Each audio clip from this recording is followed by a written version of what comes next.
हाँ जी, तक्षशिला क्लासेस में आप सभी का स्वागत है। आज जो हम समझेंगे ज्योग्राफी में वो हम सोलर सिस्टम को देख लेते हैं, सौरमंडल को हम देख लेते हैं। तो जो आज की हमारी वीडियो रहेगी और हम अपनी वीडियो में क्या क्या चीजों को कवर करेंगे वो हम समझेंगे। सौरमंडल को हम समझेंगे, सौरमंडल की उत्पत्ति कैसे हुई है, और चंद्रमा के बारे में समझेंगे कि चंद्रमा की उत्पत्ति कैसे हुई है। और कुछ शब्द है हमारे जो एग्जाम में पूछ लिए जाते हैं, जैसे कुपर बेल्ट क्या होती है, और हमारे क्षुद्र ग्रह, उपग्रह, और प्लूटो एक उपग्रह जिसको हम बोना ग्रह भी कहते हैं। तो इन कुछ चीजों के बारे में हम अभी समझेंगे। तो सबसे पहले हम बात करते हैं सौरमंडल की। ठीक है, हमारा खगोल विज्ञान का ये आखिरी वो है, इसके बाद हम अपनी पृथ्वी का अध्ययन करेंगे, तो इसको हम कंप्लीट कर लेते हैं। तो सौरमंडल, सोलर सिस्टम की हम बात कर रहे हैं। आपको पता है हमारे सौरमंडल हमारी मंदाकिनी के अंदर ही स्थित है। ठीक है, तो सौरमंडल में क्या क्या चीज आता है, उस सौरमंडल का जो मुखिया है वो हमारा सूर्य है, जिसके बारे में हमने थर्ड वीडियो में समझा था। ठीक है, सन की लेयर्स वगैरह समझी थी, और हमने बात करी थी कि सन ही एकमात्र ऐसा हमारे पास तारा है या एक ऐसा ऊर्जा का स्रोत है जिससे कि इन सभी ग्रहों में क्या मिलने को, मतलब क्या मिलती है इन सब ग्रहों में ऊर्जा का एकमात्र सौरमंडल का स्रोत क्या हमारे पास सन है। तो इसी सन के पास ये हमारे 8 ग्रह होते, तो इस पूरे को हम कहते हैं सौरमंडल या सोलर सिस्टम। ठीक है, तो इसी के बारे में हम थोड़ी सी बात कर लेते हैं। तो सबसे पहले हम समझ लेते हैं, देख लेते हैं कि कौन कौन से ग्रह आते हैं। जैसे सन के सबसे नजदीकी जो ग्रह है वो है आपका बुध। बुध के बाद आता है आपका शुक्र के बाद पृथ्वी, और फिर मंगल, फिर बृहस्पति, फिर शनि, फिर अरुण, फिर वरुण, और एक प्लूटो भी है। अब प्लूटो के बारे में थोड़ा हम समझेंगे कि क्या है, लेकिन उससे पहले हम कुछ चीजों के बारे में समझ लेते हैं। जैसे एक होता है कूपर बेल्ट, एक शब्द होता है क्या, कूपर बेल्ट। कूपर बेल्ट, तो क्या होता है ये कूपर बेल्ट? देखो, कूपर बेल्ट क्या होता है, वरुण जो है, वरुण के भारी वाला जितना भी क्षेत्र हमारा होता है, वरुण जो ग्रह है, 8 ग्रहों में जो अंतिम ग्रह वरुण है, इसके भार का जितना भी क्षेत्र होता है, इसको हम कहते हैं कूपर बेल्ट।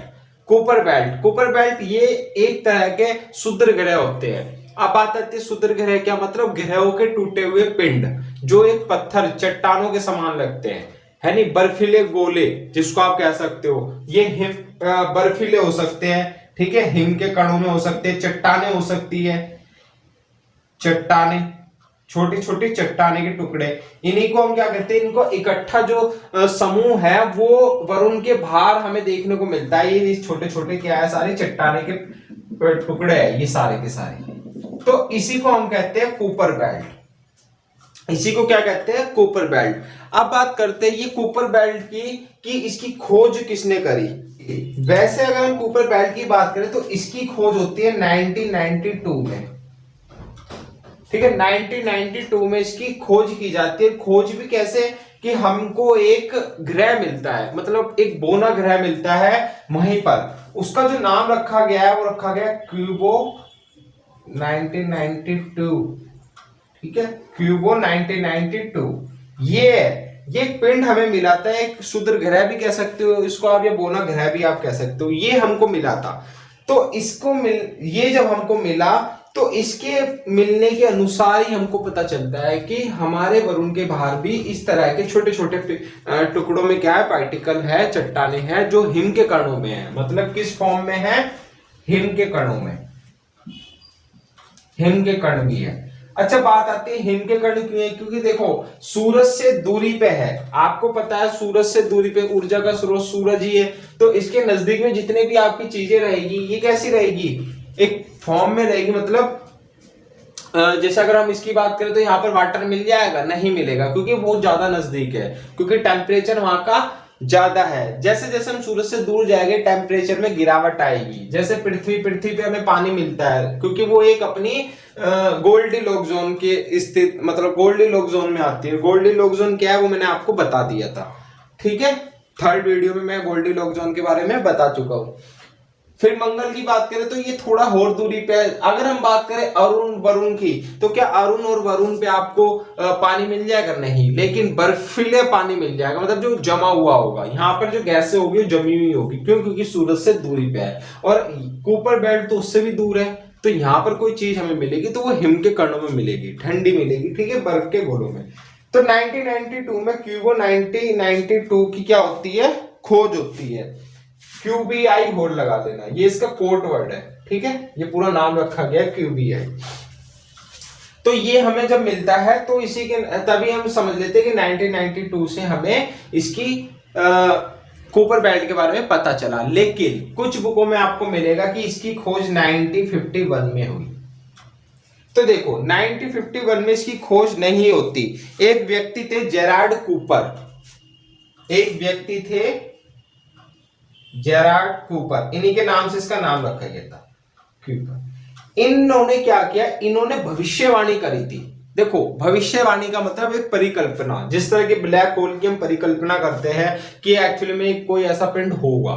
जब ब्लैक होल की कल्पना करी गई थी तो उस समय वो नहीं था, हमको उसके बारे में पक्का नहीं पता था, लेकिन एक परिकल्पना हमारे पास थी। लेकिन जब हमने होराइजन टेलीस्कोप से हमने उसकी इमेज देखी तो हमें लगा कि नहीं वो वास्तविक है, ब्लैक होल है। उसी तरह से जेरार्ड कूपर ने क्या किया, कूपर बेल्ट, उन्होंने कहा कि जिस तरह मंगल और बृहस्पति के बीच में क्षुद्र ग्रह है, ये छोटे छोटे पिंड यहां पर भी है, मंगल और बृहस्पति, जिनको हम कहते हैं क्षुद्र ग्रह, क्षुद्र ग्रह। तो उन्होंने कहा जिस तरह क्षुद्र ग्रह उसी तरह वरुण के पीछे जहां पर मतलब वरुण का जो भारी क्षेत्र है वहां पर भी इसी तरह के कुछ पिंड हो सकते हैं। तो उन्होंने नाम दिया अपने नाम से कूपर, कूपर बेल्ट टाइप से वहां पर भी मिल सकते हैं, ठीक है। तो इन्होंने इस चीज की क्या करी थी, भविष्यवाणी करी थी, जबकि इसको खोजा नहीं था, सिर्फ भविष्यवाणी करी थी। तो इसलिए ये आपका नहीं सही है, ठीक है। सही अगर पूछा जाएगा कि कूपर बेल्ट के बारे में कब जानकारी हमारे पास आती है तो वो आती है 1992 में, ठीक है। तो कूपर बेल्ट आपको समझ में आ गया, वरुण के भारी क्षेत्र को हम कूपर बेल्ट कहते हैं। बात आती है क्षुद्र ग्रह की। जैसे क्षुद्र ग्रह की मैंने बात करी, मंगल और बृहस्पति के मध्य पाए जाने वाली चट्टाने, ये पिंड मतलब बोने ग्रह चट्टाने। देखो चट्टाने हम क्यों कह रहे हैं, अगर हम पृथ्वी मंगल की बात करें ये भी चट्टाने हैं, ये भी चट्टानी फॉर्म में है, लेकिन ये क्या है, ग्रह है, ये बड़े आकार में, लेकिन इनके जो छोटे छोटे टुकड़े होते हैं वो ही क्या है, बृहस्पति और मंगल के बीच में है बहुत सारे। ये भी क्या कर रहे हैं, ये भी सन का चक्कर लगा रहे हैं, सारे के सारे टुकड़े सन का क्या कर रहे हैं, चक्कर लगा रहे हैं। तो इनको नाम दिया जाता है क्षुद्र ग्रह। जो आप देखते हो पृथ्वी पे उल्का पिंड गिरे, उल्का पिंड कुछ नहीं, उल्का पिंड भी ये क्षुद्र ग्रह ही होते हैं। देखो ये क्षुद्र ग्रह क्या है, यहाँ पर क्यों टिक रहे हैं, जो बृहस्पति का गुरुत्वाकर्षण फोर्स है और मंगल का गुरुत्वाकर्षण फोर्स है, इन दोनों फोर्सेस के कारण ये इस जगह पे स्थित है, मध्य में स्थित है। दोनों के फोर्स ने क्या कर रखा है, इसको मध्य में रोक रखा है।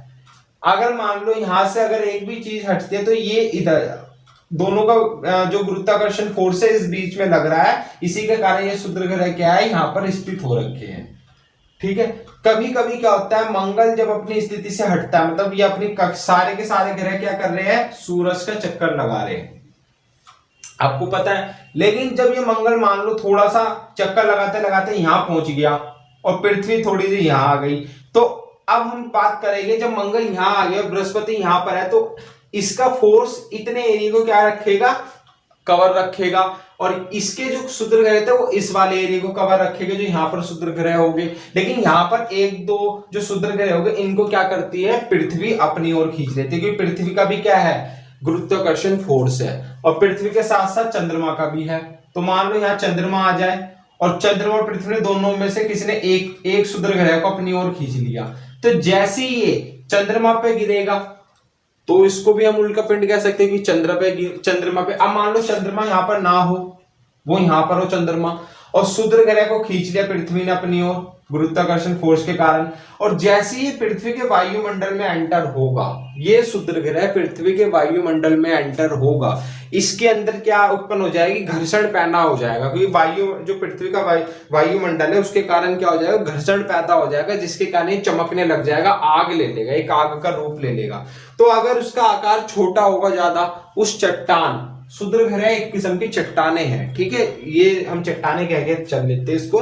तो क्षुद्र ग्रह अगर इस चट्टान का साइज हुआ छोटा तो पृथ्वी के गुरुत्वाकर्षण के प्रभाव में आते ही ये जल जाएगी, पूरी तरह से राख हो जाएगी। लेकिन इसका आकार हुआ बड़ा तो ये एक आग पकड़ते हुए सीधा पृथ्वी की ओर आएगा और कहीं पर भी टकरा के तो जिसको हम कह देते हैं उल्का पिंड। अगर हम एग्जाम्पल की बात करें तो महाराष्ट्र के अंदर लोनार झील, तो लोनार जो झील है वो भी क्या है, एक उल्का पिंड के द्वारा ही बनी है। मतलब उल्का पिंड गिरा था महाराष्ट्र के अंदर कभी, उसी के कारण लोनार झील हमें देखने को मिलती है। ठीक है, जैसे एक इजिप्टा नामक उल्का पिंड है, ऐसा कहा जाता है कि जब डायनासोर इस पृथ्वी पे थे तो एक इजिप्टा नामक उल्का पिंड गिरा था जिसका आकार बहुत ही ज्यादा बड़ा था। ठीक है, उसके गिरने से क्या हो गया, इतना ज्यादा फोर्स उत्पन्न हुआ पृथ्वी के अंदर कि सारी की सारी जो जमीनी स्तर पे प्रजाति थी वो सब क्या हो गई, नष्ट हो गई। डायनासोर वगैरह सब क्या हो गए, खत्म हो गए। तो ऐसा कहते हैं। तो इजिप्टा नामक वो उल्का पिंड था। तो उल्का पिंड क्या होते हैं, ये छोटी छोटी चट्टानें होती है जो गुरुत्वाकर्षण के कारण अंदर आ जाती है, चीजें खींच लेती है। ठीक है, अच्छा हमारी पृथ्वी की रक्षा उल्का पिंडों से कौन करता है, अगर हम बात करें तो देखो एकमात्र चंद्रमा है, क्योंकि हमको पता है चंद्रमा हमारे पृथ्वी के भी चक्कर लगाता है। तो क्या करता है चंद्रमा, कभी कभी जो इधर से क्षुद्र ग्रह आते हैं, ये क्षुद्र ग्रह पेटी से, इसको क्षुद्र ग्रह पेटी कह लो या बेल्ट कह लो। ठीक है, क्षुद्र ग्रह बेल्ट, क्षुद्र ग्रह बेल्ट से जो छोटी छोटी चट्टानें आती है उनको क्या करता है ना, चंद्रमा अपनी ओर खींच लेता है, पृथ्वी पे नहीं आने देता, अपनी ओर खींच लेता है। तो इसी कारण आप देखते होगे चंद्रमा पे गड्ढे आपको देखने को मिलते हैं। जब रात में आप देखते हो चंद्रमा तो गड्ढे गड्ढे से दिखाई देते हैं, ब्लैक ब्लैक कुछ हिस्सा। तो ब्लैक ब्लैक कुछ नहीं होता, वहां पर क्या है, सन की लाइट नहीं जा रही है। जैसे मान लो ये कोई एरिया है गोल, यहाँ पर हम एक गड्ढा कर दे, तो इस गड्ढे में इधर से हम लाइट मारे तो ये जो लाइट है कहां पर जाएगी, सिर्फ सरफेस पे पड़ेगी, लेकिन जो गड्ढा है उसको वहां पर लाइट नहीं जाएगी। तो जब उस एरिया में लाइट नहीं जाएगी तो वो आपको ब्लैक दिखेगा। तो इसी कारण जब आप चंद्रमा को देखते हैं तो चंद्रमा पे आपको धब्बे दिखाई देते हैं। तो धब्बे क्या होते हैं, वो गड्ढे होते हैं। और गड्ढे भी कैसे हुए चंद्रमा पे, वो उल्का पिंडों के कारण हुए, जो छोटे छोटे क्षुद्र ग्रह चंद्रमा की ओर आए होंगे। ठीक है, अगर मान लो चंद्रमा वहां पर नहीं होता तो वो किधर आ जाते, सारे के सारे पृथ्वी पे आते और पृथ्वी पे गड्ढे बना देते। ठीक है, अब तक हमारी पृथ्वी पे सबसे बड़ा जो उल्का पिंड है वो है होबा वेस्ट। होबा वेस्ट, ये आपको याद रखना है, ये एग्जाम में पूछ लिया जाएगा। सबसे बड़ा जो हमारा उल्का पिंड है या क्षुद्र ग्रह है, उल्का पिंड है, वो कौन सा है आपका, होबा वेस्ट। तो 80,000 क्या है, 80,000 साल पहले होबा वेस्ट नामक एक उल्का पिंड गिरा था, जो कि पृथ्वी पे अब तक का सबसे बड़ा उल्का पिंड है। इसका वजन 60 टन तक है और ये आयरन की मात्रा इसमें है, आयरन की मात्रा इसमें 85% तक है। ठीक है, इतना आपको याद रखना है। धूमकेतु, अब हम बात कर लेते हैं धूमकेतु की। धूमकेतु क्या है, इसको हम पुच्छल तारा भी कहते हैं। धूमकेतु, तो देखो धूमकेतु क्या है, देखो धूमकेतु कुछ नहीं है, पुच्छल तारा भी इसको कहते हैं। ये भी क्या है, एक किस्म की चट्टाने ही है या गैस, ये क्या है, छोटी छोटी चट्टाने हैं। इसमें क्या है, छोटे छोटे हिम के कण हैं, हिम के कण, कणों से निर्मित वह चट्टाने छोटी छोटी, वह गैसें, गैसें, इन चीजों के मिश्रण से बनते हैं धूमकेतु, पुच्छल तारे।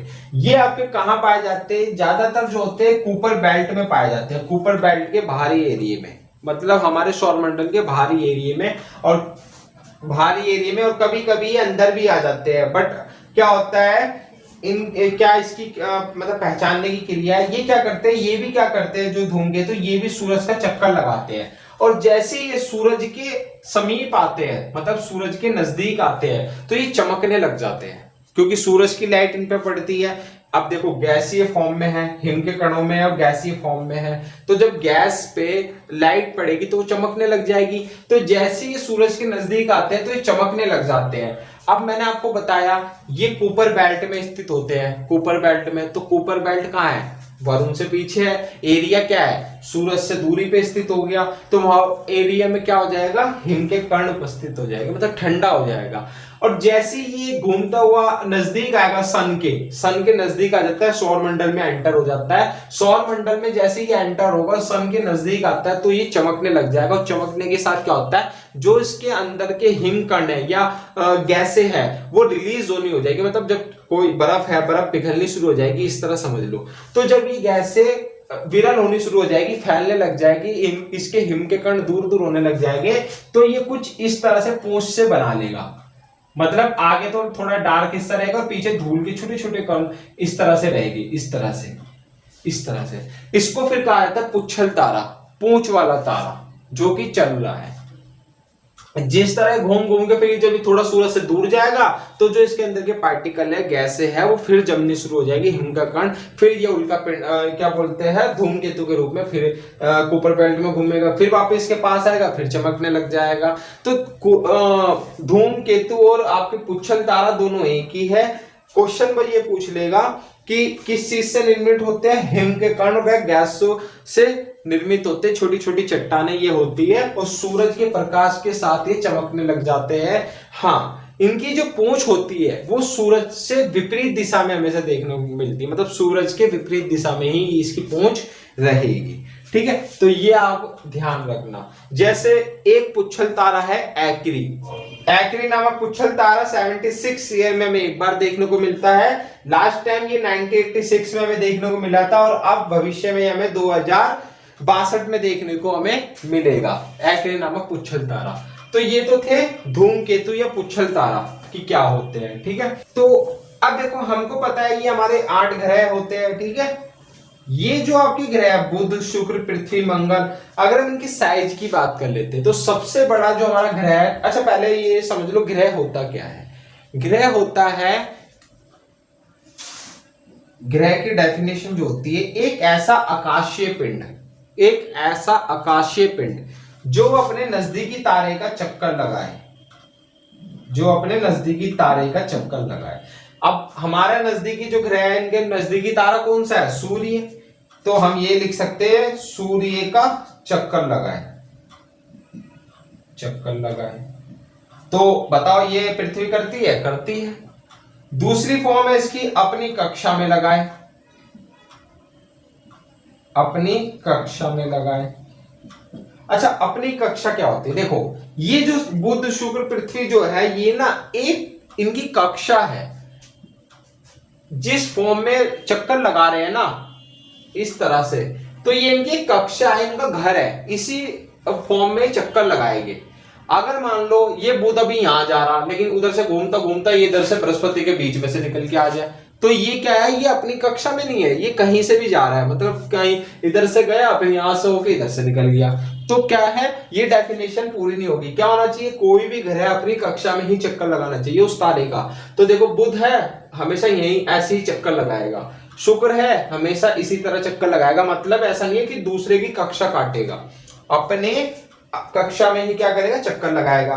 तो ग्रह की डेफिनेशन में दूसरा पॉइंट होना चाहिए, अपनी कक्षा में ही क्या होने चाहिए, चक्कर लगाने चाहिए। तो ये 2 पॉइंट इसमें, बस 2 ही पॉइंट इसमें क्या होने चाहिए, या तो सूर्य का चक्कर लगाना चाहिए और अपनी ही सूरज का चक्कर भी जो लगाएगा अपनी कक्षा में रहते हुए भी चक्कर लगाना चाहिए। तो जितने भी हमारे बाकी के ग्रह है सब क्या करते हैं, सूरज का चक्कर लगाते हैं और सब अपनी अपनी कक्षा में लगाते हैं। ठीक है, यहीं पर निकल के आता है प्लूटो। प्लूटो क्या था, कुछ समय तक प्लूटो ग्रह मान के हम इसको चलते थे कि ये क्या है, ग्रह है। बट ये क्या करता ना, ग्रह की डेफिनेशन की दूसरे पॉइंट पे खड़ा नहीं उतर रहा था। क्योंकि क्या करता था, ये चक्कर तो लगा सूरज का ही रहा, लेकिन कभी कभी ये अरुण और वरुण के बीच से होके निकल जाता था, मतलब कि दूसरे ग्रह की कक्षा को काट देता था। कभी कभी घूम रहा है तो सही लगा रहा, फिर कभी कभी क्या होगा, अरुण वरुण के बीच में से होके निकल लेगा, कभी कभी शनि अरुण के बीच में से होके निकलेगा, फिर कभी कभी वही कुपर बेल्ट में चले जाएगा। तो ये दूसरे की कक्षा काट रहा था। तो इस पे बड़ी रिसर्च हुई और 2006 में, कब, सन 2006 में इसको ग्रह की कैटेगरी से हटा के बोना ग्रह कह दिया, बोने ग्रह की कैटेगरी में रख दिया। मतलब कि ग्रह तो है लेकिन बोना ग्रह भटक जाता है। अब हम बात करते हैं, वो हमारे प्लूटो भी हो गया। हाँ, तो हमारे सौर मंडल में हमको पता है कि क्षुद्र ग्रह से अंदर हमारे कितने ग्रह आते हैं, 4 ग्रह आते हैं। क्षुद्र ग्रह से उधर के कितने ग्रह आते हैं, 4 ग्रह आते हैं। तो देखो ये जो ग्रह है आपके, ये सारे के सारे ठोस अवस्था में है। कैसी अवस्था में है, ठोस व चट्टानी रूप में है, चट्टानी रूप में, ठोस एवं चट्टानी रूप में है। ठीक है, ये, और ये वाला जो ग्रह है ये आपके गैसीय फॉर्म में है, गैसीय फॉर्म में है,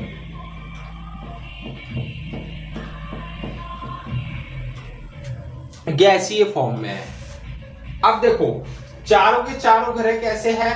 अच्छा, इन चारों में अगर हम बड़े साइजों की बात कर ले, सबसे बड़ा पूरे सौरमंडल में जो हमारा सबसे बड़ा ग्रह है वो है बृहस्पति, दूसरे नंबर पे जो ग्रह है वो है शनि, तीसरे नंबर पे जो है वो है अरुण, चौथे पे जो है वो है वरुण। तो जो आपके इधर वाले ग्रह हो गए गैसीय फॉर्म वाले, बड़ा कौन सा है? बृहस्पति, शनि, अरुण, वरुण। और वरुण के बाद जो वो है आपका पृथ्वी 5, फिर है आपका शुक्र, फिर है आपका मंगल, फिर है आपका बुध। इसका मतलब सबसे छोटा ग्रह बुध और सबसे बड़ा ग्रह बृहस्पति। अब देखो आपको पता है ये सारी ठोस अवस्था में, मतलब ठोस चट्टानों के रूप में मंगल से लेके बुध तक और बृहस्पति से लेके वरुण तक सारे के गैसीय फॉर्म में है। और इधर से सबसे बड़ा ग्रह कौन सा हो गया आपका? पृथ्वी। कौन हो गया? पृथ्वी। इधर से सबसे बड़ा कौन हो गया? बृहस्पति, मतलब जुपिटर, ठीक है, इंग्लिश में जुपिटर कहते हैं। तो पृथ्वी सबसे बड़ा ग्रह है और गैसीय ठोस फॉर्म में है, तो इसलिए इन वाले एरिया को कहा जाता है पार्थिव ग्रह। पार्थिव का मतलब पृथ्वी के समान, पार्थिव का मतलब क्या होता है? पृथ्वी के समान। तो पार्थिव ग्रह कौन से होते हैं? बुध, शुक्र, पृथ्वी, मंगल। ये सब जुपिटर के समान है और सबसे बड़ा भी जुपिटर ही है। ये सब किस फॉर्म में? गैसीय फॉर्म में है। जुपिटर गैसीय फॉर्म में है, शनि भी गैसीय फॉर्म में, अरुण भी और वरुण भी गैसीय फॉर्म में, मतलब जुपिटर के समान है, इसलिए इनको कहा जाता है जोबियन। जोबियन ग्रह, जोबियन ग्रह मतलब जो जुपिटर के समान है। तो पार्थिव ग्रह और जोबियन ग्रह, देखो इनसे क्वेश्चन कैसे बन सकते हैं। क्वेश्चन इसमें से ग्रहों में से ज्यादा नहीं पूछता, वो उनकी कर्म पूछ लेगा। कर्म पूछ लेगा कि सूर्य के नजदीकी अनुसार इनका कर्म निर्धारित कीजिए। तो कैसे करोगे? सूरज से सबसे नजदीक बुध, शुक्र, पृथ्वी, मंगल, बृहस्पति, शनि, अरुण, वरुण। या लेकिन वो कहेगा आकार के अनुसार ग्रहों का कर्म निर्धारित करें। अब उसने आकार या द्रव्यमान के अनुसार, अगर वो द्रव्यमान और आकार के अनुसार कहेगा तो आकार में सबसे बड़ा बृहस्पति, उधर वाले ग्रह आपको लाइन से चला देने हैं, बृहस्पति, शनि, अरुण, वरुण। पहला बृहस्पति, शनि, अरुण, वरुण, ये चौथा, 4।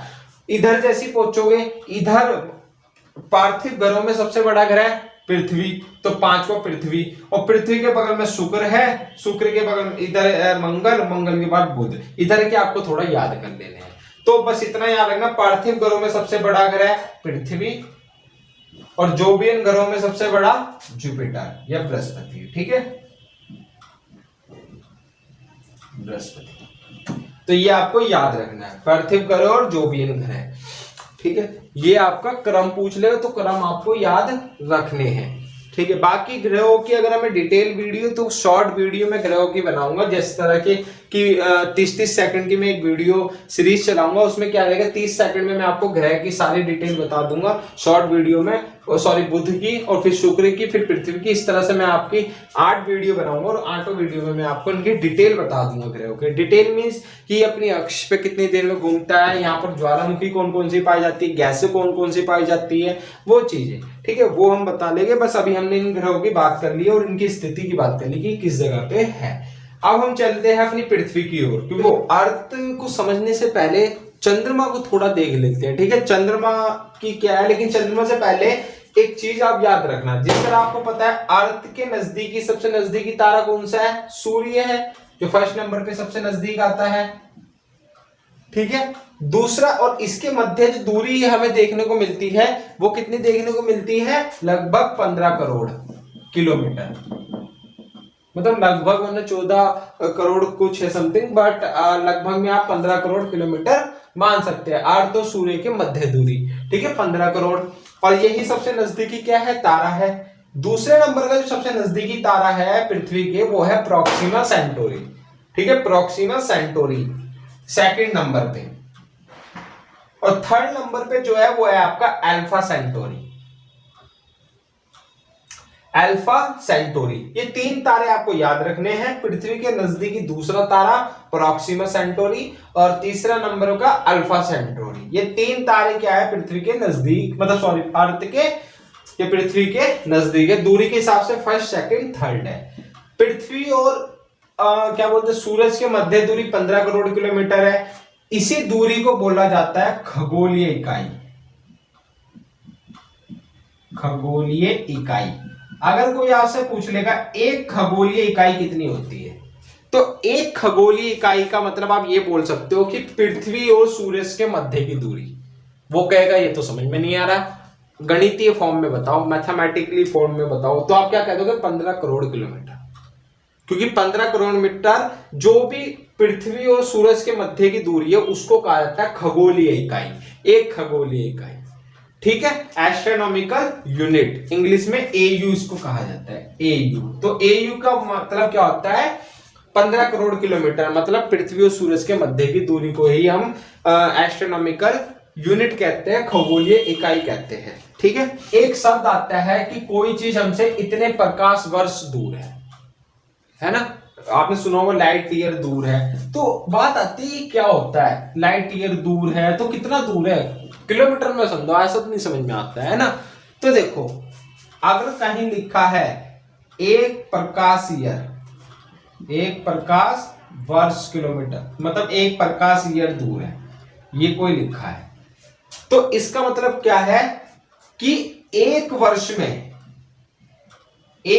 में प्रकाश जितनी दूरी तय करेगा ना, प्रकाश की जो दूरी तय करेगा किलोमीटर में, वो आपकी एक प्रकाश वर्ष होगी, एक लाइट ईयर होगी। अब आपको क्या पता करना है कि भाई प्रकाश कितनी दूरी करता है एक वर्ष में, तो बता देंगे एक वर्ष में कितनी, लेकिन प्रकाश की दूरी क्या है, कितनी तेज भागता है, तो लगभग 3 लाख किलोमीटर प्रति घंटा, सॉरी 3 लाख किलोमीटर मतलब प्रति सेकंड, मतलब एक सेकंड में 3 लाख किलोमीटर कवर कर लेता है प्रकाश।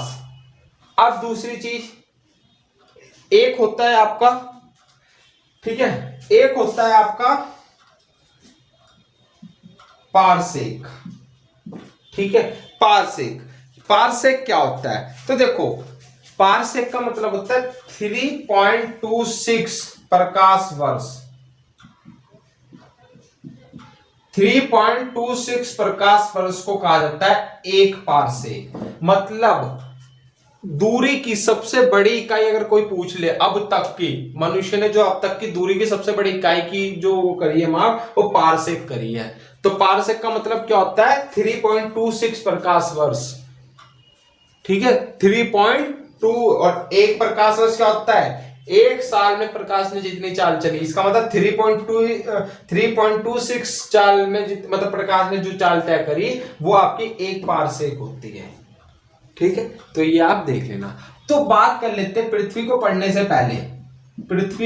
से पहले इस चंद्रमा की उत्पत्ति समझ लेते हैं। तो चंद्रमा की उत्पत्ति के सिद्धांत, तो देखो बेसिकली इसमें 3 सिद्धांत दिए गए हैं चंद्रमा की उत्पत्ति को लेके। एक को हम कहते हैं कैप्चर थ्योरी, कोफॉर्मेशन थ्योरी और जायंट इंपैक्ट हाइपोथेसिस। क्या है ये थ्योरी और क्या ये थ्योरी कहती है चंद्रमा की उत्पत्ति के लिए। सबसे पहले कैप्चर थ्योरी, नाम से लग रहा है कैप्चर मतलब पकड़ लेना, कैप्चर मतलब पकड़ लेना। तो कैप्चर थ्योरी कहती है कि हमारी जो पृथ्वी है ये थी, पहले चंद्रमा की उत्पत्ति बतानी, कोई एक पिंड आ रहा होगा यहां से घूमता हुआ आ रहा था, जैसी पृथ्वी का गुरुत्वाकर्षण यहां तक लग रहा, मतलब जो पृथ्वी का गुरुत्वाकर्षण फोर्स है वो इसी वाले एरिया में है, तो ये वाला जो कोई पिंड है जो भी रहा होगा ये आ रहा था टकराता हुआ, जैसे ही ये पृथ्वी के गुरुत्वाकर्षण में एंटर हुआ, पृथ्वी ने इसको क्या कर लिया, यहीं पर क्या कर लिया, रोक लिया। कैप्चर मतलब पकड़ लिया। अब आप कहोगे अंदर क्यों नहीं आया, तो अंदर इसलिए नहीं आया क्योंकि इसका खुद का भी, क्योंकि आपको पता है ब्रह्मांड के अंदर जो छोटे छोटे पिंड है उन सब में घनत्व होता है, उनका खुद का भी एक गुरुत्वाकर्षण फोर्स होता है, कम हो लेकिन होता है। तो ये क्या हुआ, जैसे चंद्रमा इसने थोड़ा नजदीक आया और यही रुक गया क्योंकि इसका खुद का है। तो अपना गुरुत्वाकर्षण फोर्स और पृथ्वी दोनों लगा रहे, तो दोनों का जो बैलेंस है वो एक जगह स्थिर हो गया। और वो इस चक्कर में क्या हो गया, अब आपको पता है कोई दो चीज है, अब दो चीज फोर्स, ये भी फोर्स लगा रहा है, ये भी समान फोर्स जब आप लगा, चुंबक है, कभी आप चुंबक को देखना, एक चुंबक लेना, एक चुंबक जब उसका नजदीक लाओगे ना वो मिलेगी नहीं कभी, वो थोड़े साइड में होके मिलेगी। वो क्या करेगी, यूं घूमने की कोशिश करेगी क्योंकि दोनों में समान एक फोर्स लग रहा है। ठीक है, तो सेम वही है, दोनों ने गुरुत्वाकर्षण फोर्स लगा रहे, बट इस चक्कर में चिपके नहीं, क्या हो गया, ये चक्कर लगाने लग गया क्योंकि इसका कम था गुरुत्वाकर्षण फोर्स, ये क्या करने लग गया, चक्कर लगाने लग गया पृथ्वी का चक्कर, किसके कारण, पृथ्वी के गुरुत्वाकर्षण फोर्स के कारण। तो इसी को कहा गया कैप्चर थ्योरी, कि पिंड आ रहा था, पृथ्वी ने कैप्चर कर लिया, पकड़ लिया और रोक लिया, और क्या करने लग गया, इसे उपग्रह बना लिया, चंद्रमा की उत्पत्ति हो गई। तो ये था। अब लोगों ने फिर इसमें विवाद हुआ, वैज्ञानिकों ने इसमें कहा कि चलो ठीक है कैप्चर थ्योरी दे दी, लेकिन इन्होंने कहा कि पृथ्वी से पहले तो मंगल है और मंगल से पहले बृहस्पति, इधर बृहस्पति है, बृहस्पति का फोर्स तो बहुत ज्यादा है गुरुत्वाकर्षण फोर्स, इधर है आपका शुक्र। तो एक बात बताओ, इस वाले पिंड को क्या पृथ्वी से ही प्यार था जो ये इसी के आके साथ मिला? यहां पर मंगल के गुरुत्वाकर्षण फोर्स ने क्यों नहीं इसको अपनी ओर खींच लिया, बृहस्पति ने क्यों नहीं इसको अपनी ओर खींच लिया, या तमाम बीच में इतने ग्रह या कोई चीजें आई होगी उसने क्यों नहीं ले लिया, एकमात्र बीच में आके पृथ्वी के पास ही क्यों रुका? तो इसको नकार दिया गया बाद में जाके, बाद में इस थ्योरी को, कैप्चर थ्योरी को नकार दिया कि नहीं ऐसा नहीं था। उसी बेस में दी गई को-फॉर्मेशन थ्योरी। ये क्या कहती है, इसको समझो। तो ये थ्योरी कहती है कि जो पृथ्वी है, पृथ्वी बनी, पृथ्वी जब बनी तो पृथ्वी के साथ साथ जब पृथ्वी बन रही थी तभी ये भी बना था। क्या बना था? चंद्रमा बना था।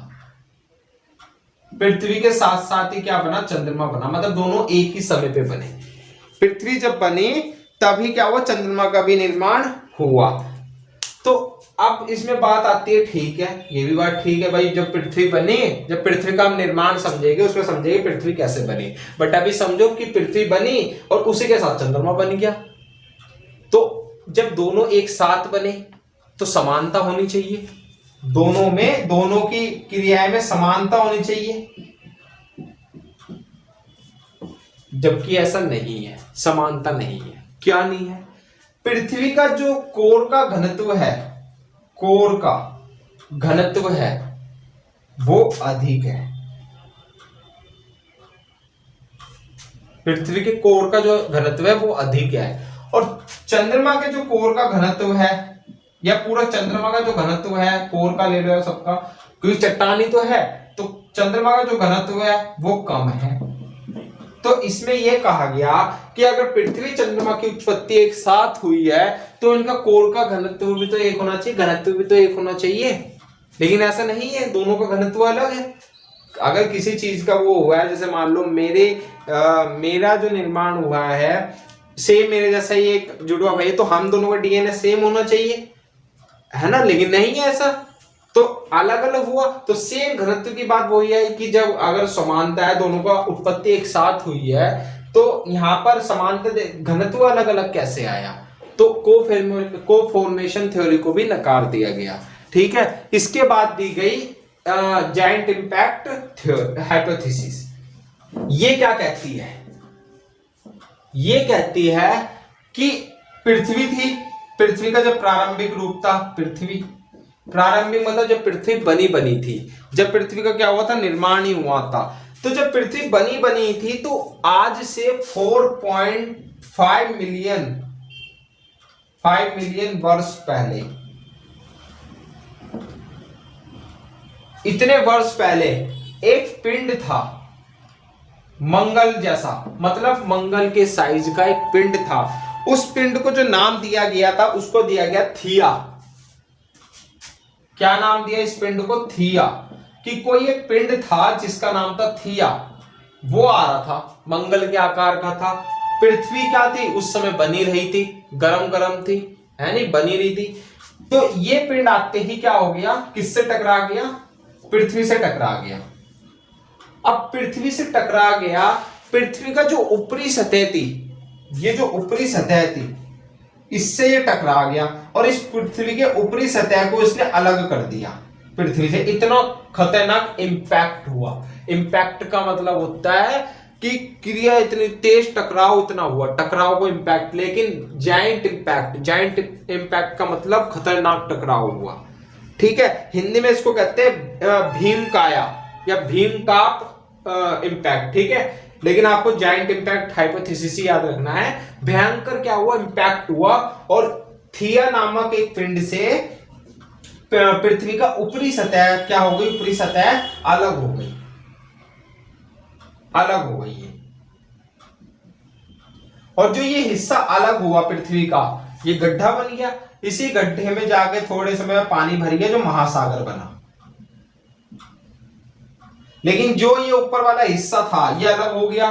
फिर थोड़े टाइम बाद इससे और पिंड मिले, आके अलग अलग चट्टानें मिली, उससे निर्माण होके ये क्या हो गया, पृथ्वी के नजदीक हो गई, पृथ्वी का चक्कर लगाने लग गया। तो इस थ्योरी को सही माना जाता है। अब बात आती है क्यों माना गया।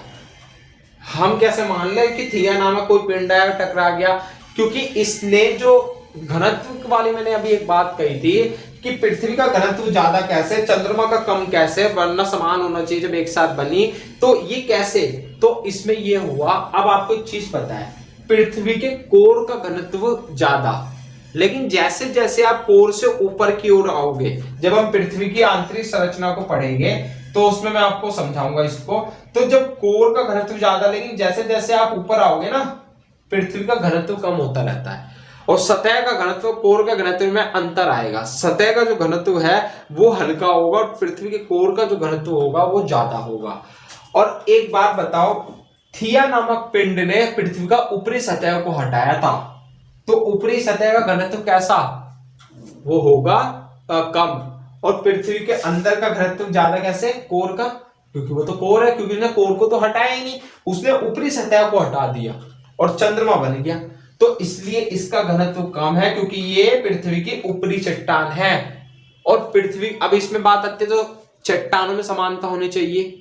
पृथ्वी की जो चट्टानें हैं और इसकी जो चट्टानें, वो समानता होनी चाहिए, तो लेकिन ऐसा है, पृथ्वी की जो चट्टानें हैं और इसकी जो चट्टानें हैं उनमें सिमिलैरिटी देखने को मिलती है, दोनों एक जैसी देखने को मिलती है और चट्टानें भी सेम जैसी देखने को मिलती है। तो इस आधार पे कहा गया कि हाँ, जायंट इंपैक्ट हाइपोथेसिस ही सही है।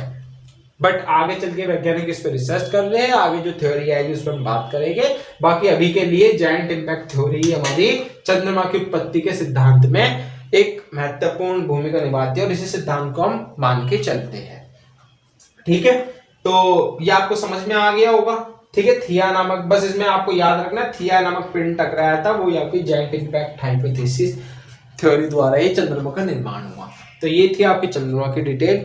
अब हमारा पूरा ब्रह्मांड हमारा कंप्लीट हो गया है। अब हम जो अपनी नेक्स्ट वीडियो रखेंगे वो हम पृथ्वी का अध्ययन करेंगे, पृथ्वी की उत्पत्ति को समझ लेंगे, फिर धीरे धीरे पृथ्वी के अंदर घुस के पृथ्वी की पूरी डिटेल को समझ लेंगे और हमारी ज्योग्राफी फिर शुरू हो जाएगी। असली जो ज्योग्राफी का मेन हमारा मोटिव था वो हमारा शुरू हो जाएगा नेक्स्ट वीडियो से। ठीक है, अगर आपको वीडियो पसंद आई है तो चैनल को आप सब्सक्राइब कीजिएगा और अपने दोस्तों के साथ शेयर कीजिएगा। अगर आपको कुछ भी क्वेश्चन होते हैं तो वो आप कमेंट बॉक्स में आप अपना क्वेश्चन डाल सकते हैं और हम उस पर आपको आंसर देंगे। और टेलीग्राम का लिंक आपको मिल जाएगा डिस्क्रिप्शन में, वहां जाके आप हमारे टेलीग्राम ग्रुप को ज्वाइन कर सकते हो। Thank you.